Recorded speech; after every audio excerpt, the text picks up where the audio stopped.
Welcome back in, everybody. Happy Tuesday from the Denver Post. Parker Gabriel, Ryan McFadden. This is 4 Downs coming to you live from Broncos camp, where it is late afternoon and it is about to start storming. If you can't tell back there, you probably see the lightning in the background, maybe hear the thunder. Ryan, it's into a long week now of camp, and today we heard from Sean Payton. He talked sort of more specifically about both Tim Patrick and KJ Hamler, their situations. Patrick, he called it a clean Achilles tear. And KJ Hamler, it really did sound like Denver's going to try to bring him back in a few weeks when he starts to get over this heart condition that he's dealing with. Yeah, there's the optimism. Sean Payton really provided some optimism there on KJ Hamler.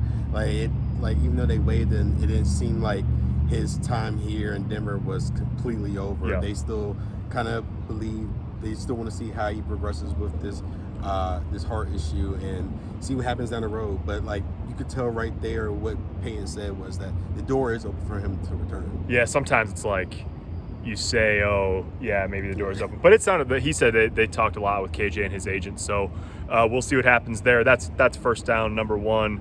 Second down, Denver's bringing in a veteran cornerback. We've been talking about how good the secondary's been, but they're going to add more to it. We're told that Denver's signing Fabian Moreau. He's started 11 games for the New York Giants last year, started 45 overall in his career. Another veteran guy for a secondary that looks really good so far. Yeah, you're adding another veteran to a secondary that they've looked good, but at the same time they do have a lot of young pieces there as well. So adding another veteran, and they did add another veteran with a lot of experience there. But like you said, this secondary has been a problem. Sean Payton mentioned it during his presser today how hard it's been for their quarterbacks to complete passes because they have been that good.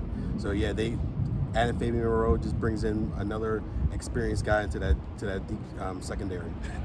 There's lightning back there. So we'll get out of here quickly. Third down. Kareem Jackson today talked, and it was interesting. You can tell what a competitor he is, 14th training camp. And he said, I believe in Caden Stearns. I expect big things from him. But sort of without saying it, said, but he's going to have to come get this job from me. He said, I'm not out here for a paycheck. I'm out here because I love football. That's going to shape up to be a pretty good camp battle here the rest of the way.